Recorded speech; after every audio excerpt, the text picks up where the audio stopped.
night, dripping wax and chalice black, conjured souls that won't turn back. Welcome to the Brethren of the Morning Star. I'm your host, Magister Cankerworm. Recently on Reddit, someone asked the question of whether theistic Satanism can be complemented by and or combined with other religious paths. I wanted to share and expand on my own response to this question here.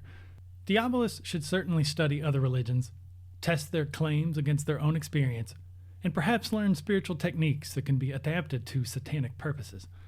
As it says in the Book of Infernal Prayer, quote, "All scriptures are corrupt, but they have their use. Study the books of the Jews, Muslims, Buddhists, Hindus, philosophers, Thelemites, Christians, and any other sect as you are so inclined. You must learn to love your enemies and hate your friends. Cast a wide net in your search for truth. Keep what conforms to my revelations. Reject what is contrary. Let the pursuit of knowledge not be hindered by preferences of taste. Wisdom is wisdom, no matter the source." End quote.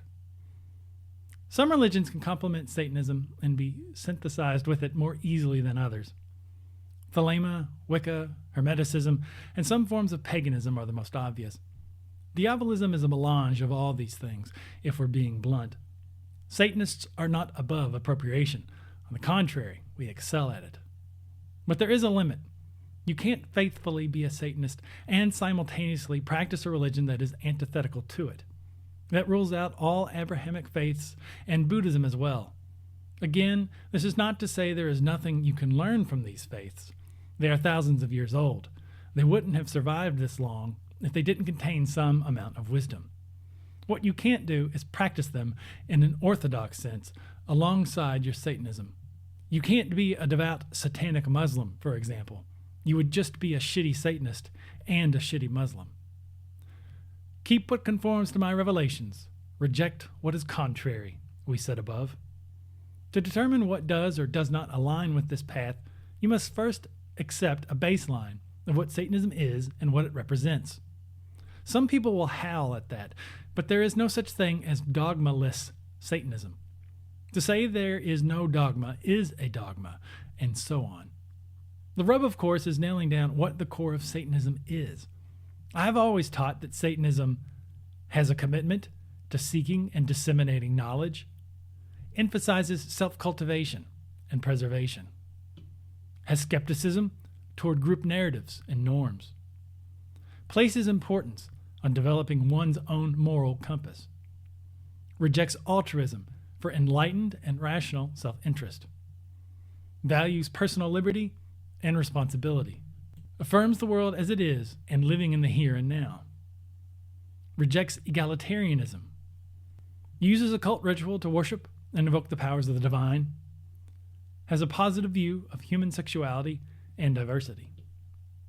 Insofar as a religion or philosophy is congruent with those principles, it can be used to enhance or complement your Satanism. Where it clashes with them, it cannot. This is why in previous videos I have tried to emphasize things like the Diabolist's Code.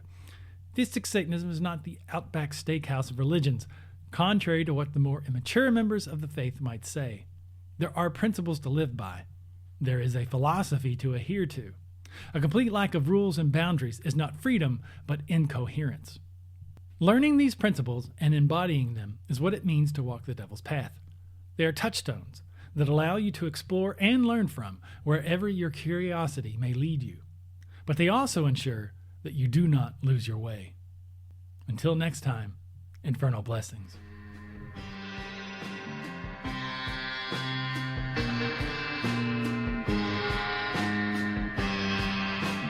Ancient sigils in the ground, whispered chants